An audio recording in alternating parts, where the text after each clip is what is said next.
To remove the interior basket, first detach the regulator connector pin from the helmet shell by pulling it out with force. On each inner side of the helmet, there is a red button.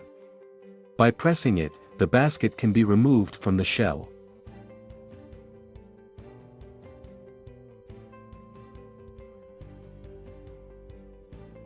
To reinsert the interior basket into the helmet, start by aligning and inserting it into the side slots, which are located next to the red buttons on both sides of the shell.